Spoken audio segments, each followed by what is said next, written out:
বিকাশ, আমাদের এমপি অনুপম হাজরা এবং সুনীল মণ্ডল বর্ধমান থেকে, দেউচা পাথরির যে বড় কাণ্ড কারখানা তার উদ্যোক্তা শান্তনু, রানা সোম, অম্লান বোস, আমার সাথে শিল্পী ইন্দ্রনীল থেকে শুরু করে, জেলা পরিষদের সভাধিপতি বিকাশ থেকে শুরু করে, অসিত, গদাই, ওদিকে আমার মনিরুল থেকে শুরু করে আরো অনেক, শৈলেন, কেষ্ট, অনুব্রত মণ্ডল থেকে শুরু করে আমার সানাজ, মিউনিসিপ্যালিটির চেয়ারম্যানরা সকলে, বোলপুর, সিউড়ি, সাঁইথিয়া, দুবরাজপুর, অনেক গ্রাম সভা, পঞ্চায়েত সমিতি, জেলা পরিষদ, মিউনিসিপ্যালিটি কর্পোরেশন, বিভিন্ন এনজিও, বিভিন্ন অর্গানাইজেশন সবাই আছেন, এবং সর্বোপরি আমার বাউল ভাই বোনেরা, যারা এখানকার মেন ভিত্তিভূমি, বাউলদের আকড়া, বাউলদের জন্মভূমি, বাউলদের পিতৃভূমি। বাউলদের মনে রাখবেন, এই জায়গাটা জয়দেব কেন্দুলি মেলার সাথে ফকির ভাই বলুন, বাউল ভাই বলুন, একটা আন্তরিকতার সম্পর্ক দীর্ঘদিন ধরে চলে আসছে। সেই বাউল ভাই বোনেদের আমার অন্তরের প্রণাম, কৃতজ্ঞতা আমি তাদের জানাচ্ছি। আজকে সঠিক অর্থে এটা জয়দেব কেন্দুলির মেলাটা একটা মিলন মেলায় পরিণত হয়ে গেছে। এটা একটা মিলন তীর্থে পরিণত হয়ে গেছে। যুগে যুগে, কালে কালে সাম্প্রদায়িক সম্প্রীতি, মেলা তীর্থগুলোকে কেন্দ্র করে হিন্দু, মুসলমান, শিখ, ইসাই, বাউল, ছৌ, ভাওয়ালি, ভাটিয়ালি, লোকসঙ্গীত, কবিয়ালি, কীর্তন থেকে শুরু করে ধামসা, মাদল, ঢোল, সবাই এসে আমরা মিলিত হই। আর তাদের দেখলে আমাদের মনের ভেতরটা এত শান্তি পায়, যে শান্তি আর কোথাও পাওয়া যায় না তাদেরই রূপের মধ্যে। তাই এই মেলা কার্যতই এটা কিন্তু একটা, মনে রাখবেন, সংস্কৃতির মেলা হিসেবে এটা প্রমাণিত হয়ে গেছে। আজকে আমার এখানে সঙ্গীত শিল্পী ইন্দ্রনীল সেন যেমন আছেন, আমার অত্রি, আমাদের আইএনসি জেনারেল সেক্রেটারি সুব্রত থেকে শুরু করে, আমার সিএমওতে আমার সাথে কাজ করে বিনায়ক, তারা আছেন, সকলেই আছেন। এখানকার ডিএমএ, ডিএমএস, ডিও, বিডিও থেকে শুরু করে আমার প্রশাসনের সকলে। আমি আজকে খুব খুশি। আমরা শুনতে পাই গীত গোবিন্দের কবি জয়দেব গোস্বামী এই গ্রামে 550 সনের অর্থাৎ 1143 খ্রিস্টাব্দে মাঘ মাসের পঞ্চমী তিথিতে তিনি জন্মগ্রহণ করেন এবং এই মহামেলাটির সূচনা তারই আদর্শে অনুপ্রাণিত হয়ে হয়। সাধক, বাউল এবং বৈষ্ণব সম্প্রদায়ের যে আগমন, তাদের আখড়া, এটা কিন্তু এই মেলার একটা বিশেষ আকর্ষণ এবং সেই জন্য এই মেলা বাউল বৈষ্ণব মেলা হিসেবেও অনেক সময় গুরুত্বপূর্ণ হয়ে ওঠে। প্রতি বছরই মেলায় লক্ষ লক্ষ মানুষের জনসমাগম হয়। আমি এখানে আসার আগে আমি আমার ডিএমএসপিকে বললাম, আমার সাথে সুদীপদা ছিলেন, ইন্দ্রনীল ছিল, আমার সাথে বিশ্ব, দেবদীপ, জগন্নাথরাও ছিল। আমরা গেলাম জয়দেব মন্দিরে, দেখে আমার প্রাণটা জুড়িয়ে গেল। এত সুন্দর, কিন্তু অনেকটা পুরাতন হয়ে গেছে। আমরা তার সংস্কার করব। আমি আইএনসি এর আমার যে প্রিন্সিপাল সেক্রেটারি, অত্রি কোথায়, আমি আইএনসি এর যে প্রিন্সিপাল সেক্রেটারি অত্রি এবং জেলা শাসক গান্ধী খুবই ভালো, এবং তাদের আমি বলবো যে এই কাজটি ত্বরান্বিত করবার জন্য। কারণ আমাকে ওখানকার সাধকরা কথা দিয়েছেন এবং আমি তাদের কথা দিয়েছি। প্রতি বছর এই মেলা নতুন করে আমাদের বলি, বাউল, ফকির, বৈষ্ণব সম্প্রদায়ের মেলায় আমরা প্রত্যেকে খুব খুশি হই। মা বোনেরা একটু বসুন, একটু বসুন, বোনেরা আমার একটু বসুন। আমি জানি ওরা দূরে আছে, দেখতে পাচ্ছে না, আমার কথা শুনতে পাচ্ছেন।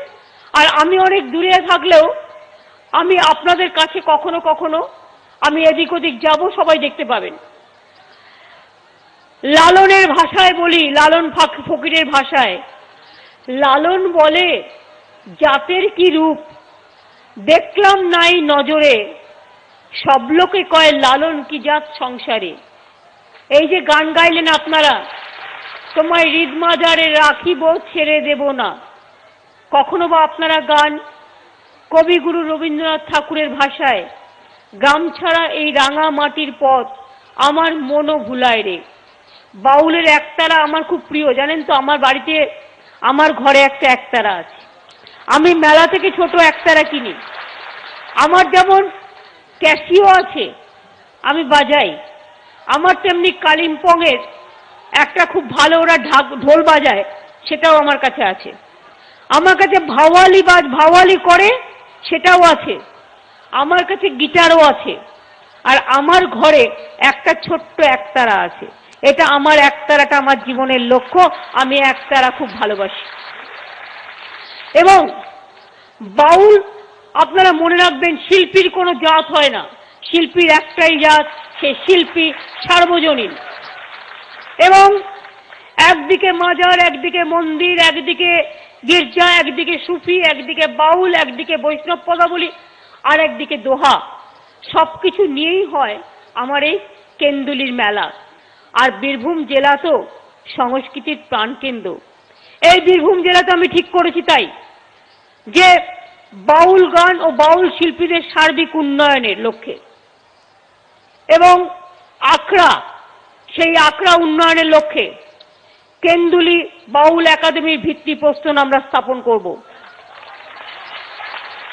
এবং যদি আমি এটার নাম দিই জয়দেব, জয়দেবের নামে নামকরণ করে দাও, এটা অত্রি আছে, আমি বলে দিলাম। এবং আমরা 2.5 কোটি টাকা অলরেডি স্যাংশন করছি এটার জন্য, যাতে এখানে কাজকর্মগুলো হয়।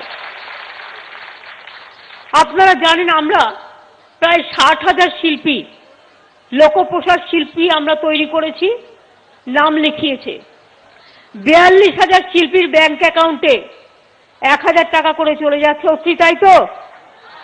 এবং আরো আমার 18,000 আছে, তারাও 1,000 টাকা করে মাসে পাবে। প্লাস গভর্নমেন্টের বিজ্ঞাপনে আমার সব কাজ করবেন আপনারা, কন্যাশ্রী হোক, যুবশ্রী হোক, সবুজ সাথী হোক, খাদ্য সাথী হোক, আপনারাই তো জীবনের বড় সাথী। জঙ্গলমহল আমার ধামসা মাদল, কুচবিহারে চলে যান, ভাওয়ালি, নদীতে চলে যান, ভাটিয়ালি, এখানে চলে আসুন, বাউল একতারা, বৈষ্ণব দোহা, কত কি। এইগুলো দিয়েই আমরা করব, যাতে আপনাদের ভবিষ্যতে কারো কাছে মাথা নিচু করতে না হয়, গর্ব করে বলবেন আমরা মাথা উঁচু করে বাঁচব। এবং আমরা ইতিমধ্যেই Paschimbanga tele academy, Kazi Nazrul Islam academy, Birsa Munda academy, Rajbanshi ভাষা academy, Paschimbanga Hindi academy already চালু করেছি। এইটা হবে আমার জয়দেব একাডেমি, এবং এটা আমার বাউল ভাইয়েরা, বৈষ্ণব দোহা, তাদের জন্য আমরা এটা করছি। বীরভূম জেলায় 4,000-এর বেশি শিল্পী, লোকশিল্পী রিটেনার ফি ও 1,000-এর বেশি জন পেনশন পাচ্ছেন, আরো 300 জন আছেন। এবং তাছাড়াও 600 অনুষ্ঠান আমরা করেছি। আমি আমাদের সরকারি প্রশাসনের সব ডিপার্টমেন্টকে বলবো, যত বিজ্ঞাপনের কাজ সমস্ত আমার এই শিল্পীদের দিয়ে করাতে হবে। 60,000 শিল্পী, তারা যদি গ্রামে গ্রামে গিয়ে প্রচার করে, তাহলে তাদেরও যেমন জীবনে স্বাচ্ছন্দ্য আসবে, আর মাটির মানুষ মাটিকে খুঁজে পাবে। আমি একটা কথা বলার থেকেও আমি একতারায় গানের ভাষায় বললে সেই গানটা লোকের মুখে মুখে প্রচারিত হয়ে যাবে, এটা আমি বিশ্বাস করি। আজকেও জয়দেব কেন্দুলি গেট, এখানে একটা গেটও করা হচ্ছে, জয়দেব কেন্দুলি গেট। এবং আজকে এটা করা হলো। রামপুরহাটেও একটা তারাপীঠও আমরা ডেভেলপমেন্ট অথরিটি করে দিয়েছি, ওখানে আলো থেকে শুরু করে এভরিথিং, রাস্তা থেকে শুরু করে তারাপীঠের শ্মশান থেকে শুরু করে ড্রেনেজ সিস্টেম থেকে শুরু করে একদম সুন্দর করে তারাপীঠও আমরা সাজাচ্ছি। পাথরচাপিও আমার জেলা শাসক নিজে দেখেন, ওখানেও আমি একটা ভালো করে গেট করে দিতে বলেছি। এছাড়াও কত বলবো, শিক্ষা, খয়রাশোল, ইলামবাজার, রামপুরহাট ITI এর কাজ হয়ে গেছে, শেষ হয়ে গেছে। নানুর, লাভপুর, দুবরাজপুর, ময়ূরেশ্বরে ITI এর কাজ চলছে। সিউড়ি 2, রাজনগর, নলহাটি ITI গড়ে তোলা হবে। নলহাটি, মুরারই, রামপুরহাট 1 পলিটেকনিক নির্মাণের কাজ শেষ হয়ে গেছে। সিকম স্কিল ইউনিভার্সিটি চালু হয়ে গেছে। এই জেলায় 1,20,000 ছাত্রছাত্রীকে আমরা সবুজ সাথী প্রকল্পে সাইকেল দিচ্ছি। এছাড়াও মুরারই 1, দুবরাজপুর, মোহাম্মদ বাজারে মডেল স্কুলের কাজ চালানো হচ্ছে। আপনারা জানেন এই জেলায় আমরা 4টে ন্যায্য মূল্যের ওষুধের দোকান করেছি, যেখানে 70 টাকা থেকে 40 টাকা পর্যন্ত কনসেশন পাওয়া যায়। বীরভূমে হয়েছে, রামপুরহাট হয়েছে, বোলপুর হয়েছে, সাঁইথিয়া হাসপাতালে হয়েছে। এছাড়াও বীরভূম, বোলপুর, রামপুরহাটে ডায়াগনস্টিক সেন্টার হয়েছে। এছাড়াও মনে রাখবেন সিউড়ি, বোলপুর, রামপুরহাটে 3টে মাল্টি সুপার হাসপাতাল আছে, বড় বড়। মানে আপনারা ধরুন গ্রামীণ হাসপাতালে অনেক সময় অনেক কিছু পাওয়া যায় না, অনেক সময় ডাক্তার নেই, নার্স নেই, পাওয়া যায় না, চাইলেও পাওয়া যায় না। এই যে হাসপাতালগুলো বীরভূম জেলায় 3টে করে দিলাম, কলকাতায় যা ট্রিটমেন্ট পাওয়ার জন্য যান আপনি বীরভূমে বসে পেয়ে যাবেন, আপনি বোলপুরে পেয়ে যাবেন, আপনি সিউড়িতে পেয়ে যাবেন, অর্থাৎ আপনাকে রামপুরহাটে পেয়ে যাবেন।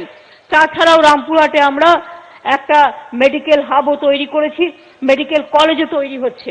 সুতরাং ঢেলে কাজ করা হয়েছে। এই জেলায় আমি প্রশাসনকে, আমার কৃষক ভাইদের অভিনন্দন জানাচ্ছি। 100 ভাগ কৃষক এখানে দেওয়া হয়েছে, কিষাণ পাট্টা, যেটা কিষাণ ক্রেডিট কার্ড। এবং এই জেলায় 13টা বাজার, কৃষি বাজার তৈরি করা হয়েছে, যার সাথে ওয়্যারহাউসিং, কোল্ড স্টোরেজ, এভরিথিং থাকবে। তাছাড়াও এই জেলায় 15,000 ভূমিহীন মানুষকে পাট্টা দেওয়া হয়েছে, বাংলায় 3 লক্ষ লোককে দিয়েছি।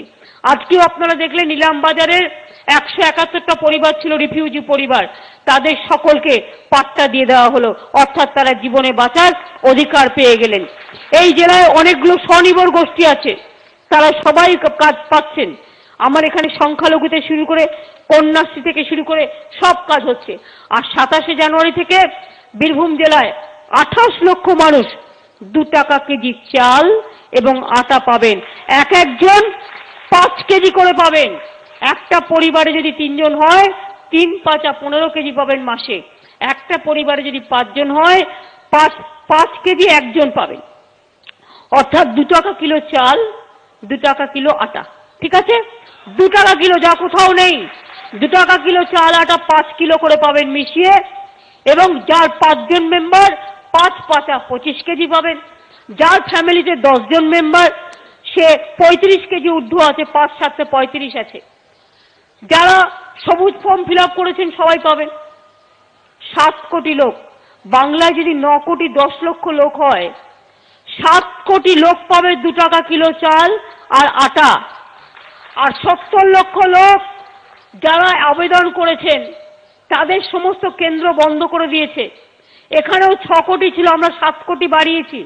যারা চেয়েছে সবাইকে দিয়েছি, কোনো আমরা বৈষম্য করিনি।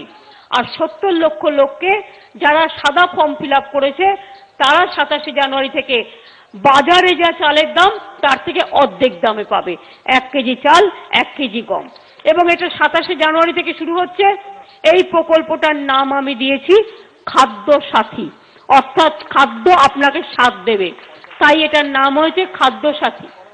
বীরভূম জেলায় সবার ঘরে আলো প্রকল্পে মনীষদা ফেব্রুয়ারি মাসের মধ্যে কাজ শেষ হয়ে যাবে। সবার ঘরে আলো, অর্থাৎ আপনাদের সবার ঘরে আলো না থাকলে আমাদের হৃদয়ের আলো জ্বলবে কি করে? আমি একা আলো পাবো, আপনারা পাবেন না, এটা হতে পারে না। আর আগে খুব লো ভোল্টেজ, এটা একটা বড় প্রবলেম, এটা আমরা ফেস বাই ফেস সারাবো এবং সারাচ্ছি, আস্তে আস্তে ঠিক হয়ে যাবে। বোলপুরে আপনারা জানেন ইন্ডাস্ট্রিয়াল গ্রোথ সেন্টার তৈরি হয়েছে, গ্রোথ সেন্টার তৈরি হচ্ছে। 11টা ক্ষুদ্র শিল্প ক্লাস্টার তৈরি হয়েছে। বোলপুরে ইন্ডাস্ট্রিয়াল এস্টেট গড়ে তোলা হচ্ছে। বোলপুরে মনে রাখবেন 3000 কোটি টাকার বেশি স্মল স্কেলে শুধুমাত্র ব্যাংক ঋণ দেওয়া হয়েছে। আগামী মে মাসের মধ্যে আরো 300 কোটি টাকা দেওয়া হবে। বোলপুরে আইটি পার্কও গড়ে উঠছে। আর একটা কথা বলি, আজকে যেটা আমরা করলাম, বীরভূম জেলার দেউচা পাঁচমি ও দেওয়ানগঞ্জ হরিণসিংহা এলাকায় রাজ্য সরকারের 5টা কয়লা ব্লক নিয়ে বিহার, পাঞ্জাব, উত্তরপ্রদেশ, কর্ণাটক ও তামিলনাড়ুর যৌথ উদ্যোগে এই প্রজেক্ট তৈরি হচ্ছে। বেঙ্গল লিড করছে। রানা সোম, আমি আলাপ করিয়ে দেবো, রানা একটু দাঁড়ান। তিনি সেন্ট্রাল গভর্নমেন্টে একসময় মিনারেলস ডেভেলপমেন্টের কাজ করতেন। তাকে আমি সব কাজ ছাড়িয়ে নিয়ে চলে এসেছি এবং এটার জন্য চেয়ারম্যান করেছি। এবং আমাদের মিনারেল ডেভেলপমেন্টে অম্লান বোস আছে, সাথে শান্তনু আছে, আমাদের ওয়েস্ট বেঙ্গল WPDCL এর তারা সবাই আছেন। মনীশ গুপ্ত আমার মিনিস্টার আছেন এখানে। সুতরাং সবাই মিলে বলি, এই যে প্রজেক্টটা আজকে উদ্বোধন করলাম, এর বোর্ড মিটিং হয়ে গেছে, তাই তো? কাজও চালু হয়ে গেছে। এটার লোগো আমি তৈরি করে দিয়েছি। মনে রাখবেন, 22,000 কোটি টাকার প্রজেক্ট এটা। বীরভূম জেলা স্বর্ণ জেলায় পরিণত হয়ে যাবে। এর ফল পুরুলিয়া, বাঁকুড়া, বর্ধমানও পাবে। আর এর জন্য মনে রাখবেন যে প্রায় 210 কোটি মেট্রিক টন কয়লা মজুত আছে। এর ফলে কি হবে? ভবিষ্যতে যে কয়লা আমরা এখান থেকে খনন করে বের করব, তার মূল্য কত জানেন? 2,10,000 কোটি টাকার কয়লা খনন করে বেরোনো হবে। আর এর ফলে 1 লক্ষ ছেলে মেয়ের প্রত্যক্ষ চাকরি হবে, আর পরোক্ষ চাকরি কয়েক লক্ষ মানুষ। এর ফলে নানা রকম শহর গড়ে উঠবে, বাজার গড়ে উঠবে, জিনিস গড়ে উঠবে, কত কি তৈরি হবে। তাছাড়াও মনে রাখবেন, এখানে বীরভূম জেলায় আমরা যেটা করেছি, এটা 2019-এর মধ্যে শেষ হয়ে যাবে। কাজ শুরু হয়ে গেছে, কাজ তো চলতে চলবে। প্লাস মনে রাখবেন, এই জেলায় আমরা এই যে বোলপুরে অনেকে প্রান্তিকে জায়গাটায় পায় না, একটা ঘর চাইলেও পায় না, জায়গা নেই। আমরা বোলপুরে 100 একর জমি দিয়েছি। সেই 100 একর জমির কিছুটা আমার বিশ্ব বাংলা হাট তৈরি হয়ে গেছে। বাদবাকি জমিতে আমার যে 6টা বড় সিটি তৈরি হচ্ছে, 6টা সিটি তৈরি হচ্ছে, তার মধ্যে এখানে একটা হবে। তার নাম হচ্ছে গীতবিতান সিটি। সেখানে হাউজিং তৈরি হবে, খেলাধুলা স্টেডিয়াম তৈরি হবে, কমিউনিটি সেন্টার তৈরি হবে, সব কিছু হবে। এবং এখানে প্রচুর লোকের এই সুযোগে ম্যানুফ্যাকচারিং হবে। কত কি বাড়বে, কাজকর্ম বাড়বে, বেকার ছেলে মেয়েদের বাইরে যাবার প্রয়োজন নেই। বোলপুর একটা নতুন করে, বীরভূম জেলা একটা নতুন করে কর্মসংস্থানের জায়গায় পরিণত হবে। এবং 6টা হচ্ছে আমাদের। একটা হচ্ছে শিলিগুড়িতে জমি দিয়ে দিয়েছি, টেন্ডার হয়ে গেছে। একটা হচ্ছে শিলিগুড়িতে স্মার্ট সিটির থেকেও বড়, সুপার স্মার্ট বলতে পারেন। শিলিগুড়িতে যেটা হচ্ছে সেটার নাম দিয়েছি তিস্তা সিটি। বীরভূমে যেটা হচ্ছে বোলপুরে, সেটার নাম দিয়েছি গীতবিতান সিটি। যেটা হচ্ছে বর্ধমানে আসানসোলে, ওটার নাম দিয়েছি অগ্নিবীণা নজরুল ইসলামের নামে বিশ্ববিদ্যালয় হয়েছে, এয়ারপোর্ট হয়েছে, ওটার নাম দিয়েছি অগ্নিবীণা সিটি। কল্যাণীতে যেটা হচ্ছে সেটার নাম দিয়েছি সমৃদ্ধি সিটি, কারণ ওখানে IIIT হচ্ছে। এছাড়াও আর একটা আছে নবান্নের সামনে, তার নাম দিয়েছি বিশ্ব বাংলা সিটি। এই 6টা হচ্ছে। এবং এই 6টায় আমাদের যে স্ট্রাকচার, সে স্ট্রাকচার অনেকটা চেঞ্জ হয়ে যাবে, পরিবর্তন হয়ে যাবে। জীবনের সবচেয়ে বড় শিক্ষা কি জানেন? মানুষের মধ্যে থেকে কাজ করা। আমি যখন দেখি, আমার চোখ দেখে। আমরা আজকে ছিলাম এসে ওই আমার কুঠির কাছে আমরা একটা নতুন প্রজেক্ট তৈরি করেছি। প্রায় 10টা কটেজ তৈরি হয়েছে, ইকো ট্যুরিজম পার্ক তৈরি হয়েছে। আমি আজকে বলেছি পুরো জায়গাটা নিয়ে করবে। আমি সকালে ওদের সাথে ভিজিট করেছি। আমি চাষিরা বা শিল্পীরা যা তৈরি করে সবার সাথে মিট করেছি, বিশ্ব বাংলার সাথে ওদের কানেক্ট করে দিয়েছি। আর এই প্রজেক্টটা আমাকে ডিএম জিজ্ঞেস করেছিলেন, আমি নাম দিয়েছি, এটা জেলা পরিষদে তৈরি করেছিল, খুব ভালো তৈরি করেছে, আরো করতে হবে, আমি আরো টাকা দেবো। ওটা ইকো ট্যুরিজম পার্ক একটা বোলপুরে সুন্দর হোক, কারণ অনেক মানুষ আসেন। এবং ওটা আমি নাম দিয়েছি রাঙামাটির দেশ রাঙা, আর গীতবিতানের বিতান, রাঙা বিতান, ওটার নাম দিয়েছি প্রজেক্টটার নাম। ওটাও আমরা অলরেডি চালু করে দিয়েছি। এইভাবে আমি চাই আমার বীরভূম জেলায় একদিকে ট্যুরিজম সার্কিট, একদিকে আমার বক্রেশ্বর, নলহাটি, তারাপীঠ, পাথরচাপি থেকে শুরু করে জয়দেব মেলা থেকে শুরু করে শান্তিনিকেতন থেকে শুরু করে, আর একদিকে industrial growth, Panagarh industrial town, Bardhaman, বীরভূমে শিল্প উঠছে। কেউ কেউ বলছে কোথায় শিল্প? আমি বলবো চোখ দিয়ে দেখো। চোখ থাকলে চোখ দিয়ে দেখতে হয়, কান থাকলে কান দিয়ে শুনতে হয়, কথা বলতে পারলে ভালো কথা বলতে হয়। কথা বলতে পারি বলে এমন কথা বলবো না, কথা কুকথা বলবো না, কুৎসা করব না, বাজে কথা বলবো না, নেতিবাচক কথা বলবো না, মিথ্যে কথা বলবো না, খারাপ কথা বলবো না। কথা হচ্ছে কথার আঁচল, কথা হচ্ছে কথার ভাষা, কথা হচ্ছে কথার মাধুর্য, কথার আর এক নাম সহিষ্ণুতা। আমরা তাই বলছি, এই যে আজকেই করে গেলাম 22,000 কোটি টাকার প্রজেক্ট সূচনা করে দিয়ে গেলাম। শুধু 22,000 কোটি টাকার একটা প্রজেক্ট, আরো যে কত প্রজেক্ট হাজার হাজার কোটি টাকার। পানাগড়ে আপনারা জানেন না ইন্ডাস্ট্রিয়াল টাউন হয়েছে। আমার আজকেও দুটো ইন্ডাস্ট্রি ওপেন করার কথা ছিল, ইমামিদের আর একটা হচ্ছে জুট কোম্পানি। আমি বলেছি কদিন বাদে করবো, একদিনে কত করব। প্রচুর প্রজেক্ট, প্রচুর পরিকল্পনা। মাত্র 4 বছরে 41টা মাল্টি সুপার হাসপাতাল, লোকে একটা প্রাথমিক স্বাস্থ্য কেন্দ্র পেত না, এবং তার মধ্যে 20টা হয়ে যাবে এই ফেব্রুয়ারি মাসের মধ্যে, 20টা চালু হয়ে যাবে, আরো 20টা মে জুন মাসের মধ্যে চালু হয়ে যাবে। শুনে রাখুন, মাত্র 4 বছরে আমরা কি করেছি। 45টা সরকারি বেসরকারি কলেজ, আর স্বাধীনতার পর 1947 থেকে 66 সাল পর্যন্ত মাত্র 30টা।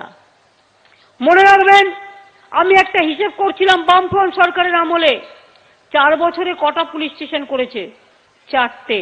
আর আমরা 4 বছরে করেছি 70টা, তার মধ্যে 26টা মহিলা পুলিশ স্টেশন, 5টা পুলিশ কমিশনারেট, 40,000 কনস্টেবল নিয়েছি, 1,20,00,000 সিভিক ভলেন্টিয়ার্স নিয়েছি। তারা আমার কাজ করছে। অনেক এসআই থেকে শুরু করে সমস্ত নেওয়া হয়েছে।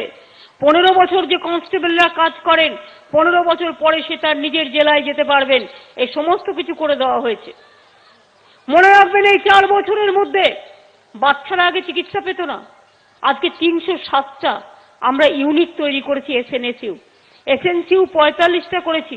ন্যায্য মূল্যের ওষুধের দোকান, ধরুন হাসপাতালে যারা চিকিৎসা করছে জেনে রাখুন, বিনা পয়সা। হাসপাতালে চিকিৎসা করতে গেলে বেড ভাড়া লাগবে না, ওষুধের ভাড়াও লাগবে না। তার কারণ আমাদের সরকার, মা মাটি মানুষের সরকার, বিনা পয়সায় হাসপাতালে চিকিৎসার সুযোগ করে দিয়েছে। আইসিইউতেও বিনা পয়সা, আইটিইউতেও বিনা পয়সা। বুঝতে পারছেন? আমি 3,000 বাচ্চা, মনে রাখবেন, যদি কারো বাচ্চার বুকে ফুটো থাকে, কোনো কষ্ট থাকে, অপারেশন করতে হয়, আমাদের সরকার 5,000 বাচ্চার অপারেশন করে দিয়েছে 0 থেকে 18 বছর পর্যন্ত। 5,000 বিনা পয়সায় করে দিচ্ছি আমরা। এইভাবে ফেয়ার প্রাইস, ন্যায্য মূল্যের আমরা ডায়াগনস্টিক সেন্টার করেছি। যারা বাইরে ওষুধ কিনবে, ধরুন হাসপাতালে নেই, আপনি বাইরে ডাক্তার লিখে দিলে ওষুধ কিনবেন, দোকানে আপনি যাবেন, ন্যায্য মূল্যের দোকানে 70 টাকা থেকে 48 টাকা পর্যন্ত কনসেশন পাবেন। যে ওষুধটার দাম 100 টাকা পাবেন 30 টাকায় অথবা 60 টাকায়। আর ন্যায্য মূল্যের ডায়াগনস্টিক সেন্টার, জেনে রাখুন, একটা কিডনি ডায়ালিসিস করতে গেলে বাইরে 7,000 টাকা লাগে, আর এই ন্যায্য মূল্যের যেটা করে দিয়েছে এখানে 500 টাকায় হয়ে যায়, আর গরিব হলে বিনা পয়সায় হয়ে যায়। একটা এমআরআই, একটা সিটি স্ক্যান কত লাগে? 5-7,000 টাকা লাগে, এখানে করে দিয়েছি হয় 200 টাকা নয় 300 টাকায়।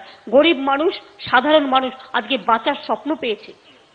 9,10,00,000 মানুষের মধ্যে 7,70,00,000 খাদ্য সাথী প্রকল্পে খাদ্য পাবেন, 2 টাকা কিলো চাল আটা।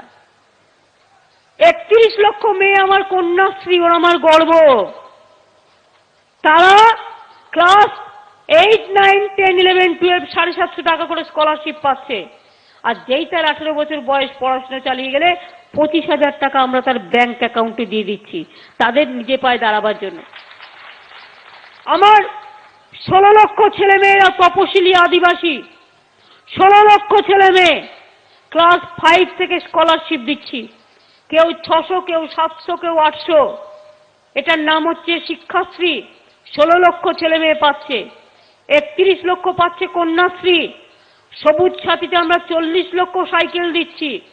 আমরা ফেব্রুয়ারি মাসের মধ্যে 25 লক্ষ দিয়ে দেবো, আর 15 লক্ষ যেটা বাকি থাকবে আগামী 6 মাসের মধ্যে দিয়ে দেবো। আগামী 27 তারিখে আমার আশার মেয়েরা অনেক কাজ করে, তাদের আরো 40,000 সাইকেল আমরা আশার মেয়েদের দিচ্ছি। তার কারণ তারা কাজ করে, তাই তারা এটা পাবে। আমি সিভিক ভলেন্টিয়ার্সদেরও বলেছি আস্তে আস্তে করে দিতে, গ্রিন পুলিশ যারা আছে, সিভিক ভলেন্টিয়ার্স যারা আছে। এইভাবে মনে রাখবেন, সংখ্যালঘু ভাই বোনেরা কত স্কলারশিপ জানেন? আমি আসার আগে খোঁজ নিচ্ছিলাম সিপিএম কত করেছিল 4 বছরে।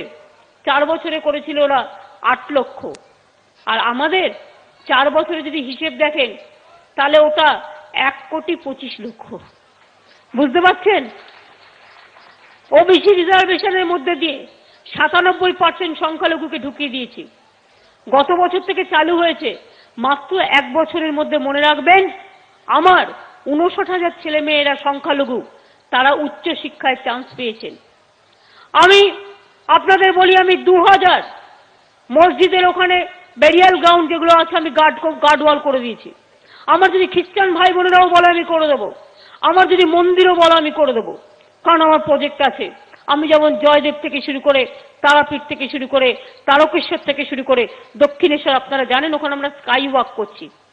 স্বামী বিবেকানন্দের বাড়ি জানেন দখল হয়ে যাচ্ছিল, আমরা গভর্নমেন্ট থেকে ওটাকে অধিগ্রহণ করে দিয়ে দিয়েছি। স্বামী বিবেকানন্দের বাড়ি দখল করতে দেওয়া যাবে না। আমরা সিস্টার নিবেদিতা মারা গিয়েছিলেন দার্জিলিংয়ে, তার বাড়িটা পড়েছিল জানেন, আমি গিয়ে ওই বাড়িটা দখল করে দিয়েছি, দিয়ে ওদের দিয়ে দিয়েছি। এইখানেও সিস্টার নিবেদিতার বাড়ি ছিল, সেটাও দিয়ে দিয়েছি। রামকৃষ্ণ শিক্ষা প্রতিষ্ঠানগুলোতে স্বশাসন ছিল না, আমরা স্বশাসন করে দিয়েছি। এইভাবে প্রচুর কাজের যদি আমি বলতে শুরু করি, আমার শুরু হবে কিন্তু শেষ হবে না বন্ধু। একটা রামায়ণ, একটা কোরআন, একটা মহাভারত, একটা বাউলে শেষ হবে না। আজকে বলুন তো, কেউ কেউ বলে নাক সিটকিয়ে, উনি তো শুধু উৎসব করে বেড়াচ্ছেন। তো উনি বেশ করছেন উৎসব করতে। মানুষ যদি ভালো থাকে তবেই মানুষ উৎসব করে, মানুষের মনে খুশি থাকলে কেন উৎসব হবে না? নিজেরা ধর্ম মানে না, অন্য করলে হিংসুটেরা হিংসুটিমি করে। হিংসার কোনো মেডিসিন আছে? নেই। বাউল ভাইরা গান গায়েন তো, আছে হিংসার কোনো মেডিসিন? সব মেডিসিন থাকলেও নাই। তো জিজ্ঞেস করুন, দুর্গা পুজোয় আমরা আনন্দ করব না? ক্লাবগুলো পুজো করবে না? তোমাদের খুব রাগ হয়? কালী পুজো হবে না, দুর্গা পুজো হবে না, ঈদ হবে না, বড়দিনের গান হবে না, বাউল উৎসব হবে না, কেন্দুলি মেলা হবে না, ফোক সঙ্গীত উৎসব হবে না, যাত্রা উৎসব হবে না, খেল উৎসব হবে না। তো কে হবে? লাল জামা পরে বসে বসে করতে হবে, ভাঙতে হবে, গোড়াতে হবে, এটা হবে? তবে কি কঙ্কালের উৎসব হবে? কঙ্কালের কখনো উৎসব হয়? ওটা তো শবদেহ, ওটা ক্রিমেশন হয়, ওটা উৎসব হয় না। ক্লাবগুলোকে হেল্প করলে বলবে কেন ক্লাব টাকা পাবে, কেন পাবে না? স্বামী বিবেকানন্দ কি বলেছিলেন? একটা গীতা পাঠ করার থেকে একটা ফুটবল নাও, তাড়াতাড়ি ঈশ্বরের কাছে পৌঁছে যাবে। আরে ভাই, ভুলে গেছো? আমার গরিব ক্লাবগুলো একটা মাল্টি জিম করবে, একটা ফুটবল ক্লাব করবে, 1 বার নয় 1000 বার দেবো, লক্ষ বার দেবো, কোটি বার দেবো। তোমরা দাওনি কেন? 34 বছর তো ছিলে, চোখটা কি বন্ধ ছিল? না কানে দিয়েছিলে তুলো আর পিঠে দিয়েছিলে কুলো? বন্ধ ছিল? 34 বছর দেখোনি কত ক্লাব আমার বসে আছে, গরিব ক্লাব, তারা নিজে পায়ে দাঁড়াবে। আমরা 2 লক্ষ টাকা করে 10,000 ক্লাবকে সাহায্য করেছি, আর তারা আবার পরের 3 বছর 1 লাখ টাকা করে পাবে। আমি শুনে রাখুন, জঙ্গলমহলে 30,000 ছেলে মেয়েদের খেলাই, এবং জঙ্গলমহলে 30,000 ছেলে মেয়ে, তার মধ্যে বীরভূমও আছে, তারা প্রত্যেকে 1,500 টাকা করে পায়, তাদের ক্লাব 25,000 টাকা করে পায়, আর তাদের আমি একটা করে জার্সিও কিনে দিই। সুন্দরবনে 10,000 খেলে, আর দার্জিলিং টয় ডুয়ার্স সেখানেও 10,000 ছেলে মেয়েরা খেলে। ওরা খেলবে না? ছৌ নৃত্য করবে না? আর্চারি খেলা শিখবে না? ফুটবল খেলবে না? ক্রিকেট খেলবে না? ব্যাডমিন্টন খেলবে না? তো কি খেলবে? শুধু ডাঙ্গুলি খেলবে আর তোমার মাথায় ডাং মারবে? ডাঙ্গুলিটাও খেলা, ওটা মারতে নেই, মনে রাখতে হবে সব খেলাই খেলা। কেউ বা গুলি খেলে, কেউ বা ডাঙ্গুলি খেলে, কেউ বা কাবাডি খেলে, কেউ বা ছৌ খেলে, কত রকম আছে খেলা, গান, সংস্কৃতি। এটাই তো আমাদের সভ্যতা, এটাই তো জাগরণ, এটাই তো সংস্কৃতি। হিংসায় মরে যাচ্ছে আর শুধু বলছে কেন উৎসব হবে। আসলে কি জানেন তো, আঙুর ফল টক, করতে তো পারিনি কিছু, আর এখন দেখতে হচ্ছে তো আর কি করবে, গায়ে হিংসার ফোসকা পড়ছে। ওই যে বাউল আমরা বাজাই না টুংটুং টুংটুং টুংটুং করে, ওরা তো ফোসকা পড়ছে, হিংসার ফোসকা পড়ছে, শুধু হিংসা করে ঘুরে বেড়াচ্ছে আর পায়ে পা লাগিয়ে ঝগড়া করে টিভিতে মুখ দেখাচ্ছে, নিজেই নিজেকে মারছে, টিভিতে মুখ দেখাচ্ছে আর ওই খবরের কাগজে টিকে আছে, তাছাড়া আর কোনো অস্তিত্ব নেই। মানুষেদের বিশ্বাস করে না। কে বারণ করেছিল করতে? কে বারণ করেছিল করতে? তোমরা তো সবই দখল করেছিলে। তোমরা সিঙ্গুর নন্দীগ্রাম যখন মানুষকে মেরে ফেলতে গিয়েছিলে জমি দখল করে, আমরা তখন প্রতিবাদ করেছিলাম, ঠিক করেছিলাম। আজ তো আমি শিল্প করছি না, তো আমি কি করে করছি? আমি ল্যান্ড ব্যাংক তৈরি করেছি, ল্যান্ড ইউজ পলিসি করেছি, ল্যান্ড ম্যাপ করেছি, নিজেরা জমি দিচ্ছি। আমার কাছে 1 লক্ষ একর জমি আছে আমাদের ল্যান্ড ব্যাংকে। হতে পারে না। মা বোনেরা আমাদের সংসারের সম্পদ। মনে রাখবেন, যে পরিবারে মেয়েরা সুখী হয় সেই পরিবারের শান্তির আলো জ্বলে। তাই তো গান গিয়ে আমরা বলি, মঙ্গলদ্বীপ নিয়ে এসো মাগো বাংলার ঘরে ঘরে, নতুন প্রজন্ম হাল ধরো আজ ভারতের দরবারে। এই বাংলায় জন্ম নিল রবীন্দ্র নজরুল, একই বৃন্তে দুটো কুসুম আলোক মহাশি ফুল। তাই বাংলার ঘরে ঘরে বিজয় কেতন উড়িয়ে দাও সবার ওপরে। আমরা হারবো না, মাথা নত হবে না, আমরা চলবো নতুন করে, বাংলা জাগবে নতুন সুরে, একতারা সুরে, বাউলের সুরে, বৈষ্ণবের সুরে, বিকাশ সুরে, পরিবর্তনের সুরে, এগিয়ে যাওয়ার সুরে। দেখো বদলে গেছে বাংলা, এগিয়ে গেছে বাংলা। কন্যাশ্রীর বাংলা, যুবশ্রীর বাংলা, শিক্ষাশ্রীর বাংলা, সবুজ সাথীর বাংলা, খাদ্য সাথীর বাংলা, লোকপ্রসারের বাংলা, মানুষের বাংলা, মামাটি মানুষের বাংলা। সেই বাংলায় এই তো আজ আমার বাউল ভাই বোনদের সাথে দেখা হচ্ছে, কালকে আবার হবে। মাটি তীর্থ, মাটি উৎসব কোনোদিন করেছিলে? খুব বড় বড় কথা বলো বাবা, মাটির কথাটাই ভুলে গেছিলে। মাটি উৎসব কোনোদিন করেছো? আমাদের সরকার প্রথম করেছে 2012-তে, ইউনাইটেড নেশনস ওটাকে চালু করেছে 2014-য়। আর আমি মাটি উৎসব পানাগড়ে করতাম, বর্ধমানে মাটি তীর্থ করে দিয়েছি পার্মানেন্ট। কালকে যাবেন, গিয়ে দেখবেন ওই মাটি তীর্থে আমার কৃষক ভাই বোনেরা কৃষক রত্ন অ্যাওয়ার্ড পাবে। কৃষিতে আজকে আমরা 4 বছর পর ভারত সরকারের 1 নম্বর প্রাইজ পেয়েছি, কৃষি কর্মণ অ্যাওয়ার্ড পেয়েছি, এবছরও পেয়েছি, এই তো পরশুদিন পেয়েছি। সুতরাং শিল্প আমার সৌরভ, কৃষি আমাদের গৌরব, এটা মাথায় রাখবেন। এবং আমাদের সভ্যতা সংস্কৃতির জাগরণ, এটা আমাদের মূল মন্ত্র। আজকে আমি জয়দেব কেন্দ্রী মেলা এলাম, আমি বাউল ভাই বোনেদের, জয়দেব মন্দিরের সকলকে এবং মেলাবাসীদের, সাধারণ মানুষকে কথা দিয়ে যাচ্ছি, এবার থেকে প্রতি বছর আমি আসবো, প্রতি বছর আমি আসবো। এবং এবার থেকে বাউল মেলায় আমি একটা শুধু আমরা একটা বাউলদের জন্য শুধু একটা বাউল উৎসব করব। আমরা যখন প্রতি বছর আসবো বাউল মেলায়, এই জয়দেব মেলায়, আর আমরা একটা করে বাউল উৎসব করব। বাউল ফকিরদের নিয়ে আমি চাই আমার 10,000 বাউল করক উৎসব, দেখি আমায় কে কি করতে পারে। আমি চাই আমার বাউল ভাই বোনেরা গান গেয়ে গিয়ে বোঝাবে, এ মাটি আমাদের মাটি, বাংলার মাটি সোনার মাটি, এ মাটি সোনার চায় চেয়েও খাটি। আমি আমার বক্তৃতা শেষ করবার আগে সবাইকে ধন্যবাদ জানিয়ে ছোট করব না। আমার মা বোনেরা যারা না আসলে আমার প্রোগ্রাম সাফল্য মণ্ডিত হতো না। না জাগিলে ভারত গেল না, এ ভারত জাগে না জাগে না। সাম্যের গান গাই, আর চক্ষে পুরুষ রমণী কোনো ভেদাভেদে নাহি। বিশ্বে যা কিছু মহান সৃষ্টি চিরকল্যাণকর, অর্ধেক তার করিয়াছে নারী, অর্ধেক তার নর। আমি আমার মা বোনেদের অনেক অভিনন্দন জানাই, সালাম জানাই। আমার ভাই বোনেদের অনেক শুভেচ্ছা, নতুন বছরের শুভেচ্ছা, মেলার শুভেচ্ছা। মকর মালা হয়ে গেল, দেখলেন 20 লক্ষ লোক এলো, কি সুন্দর মেলা, সবাই কি সুন্দর ফিরে চলে গেছে মেলা করে। আমি গঙ্গাসাগর কর্তৃপক্ষ আমার প্রশাসনকে অভিনন্দন জানাচ্ছি। এবং সাথে সাথে বলবো, বাউল ভাই বোনেরা, আপনারা সকলে ওই দিকে মুখ করে, যেহেতু প্রেস আছে দুটো সাইড করে নিয়ে আপনারা দাঁড়ান, আমি মধ্যেখানে আপনাদের পাশে গিয়ে দাঁড়াবো। আমাকে একটা একতারা দেবেন, একটা গান গেয়ে তবে শেষ হবে। মধ্যেখানটা ফাঁকা রাখুন জাস্ট আমার প্রেসের ভাই বোনদের জন্য, প্রেস মিডিয়ার জন্য, আর মধ্যেখানটা ফাঁকা রাখুন। মাঝখানে আপনাদের সাথে আমি থাকবো এবং জয়দেব কান্দুলি মালা এটাকে উৎসর্গ করবার জন্য দুটো সাইড ভাগ করে নিই, দুটো পাশ ভাগ করে নিই, ভাগ করে নিই এবং জয়দেব কেন্দুলি মেলাটাকে আজকে আমি আমার লোকশিল্পীদের উৎসর্গ করবার জন্য একটা গান আমাদের যে শিল্পীরা গাইছিলেন, লক্ষণ দাস বাবু ছিলেন, কোথায় তিনি? আমাদের শিল্পী মুকেশ লক্ষণ দাস বাউল গাইছিলেন। কে গাইছিলেন? লক্ষণ দাস বাউল। আমি তাকে অনুরোধ করবো মাইকে আসতে।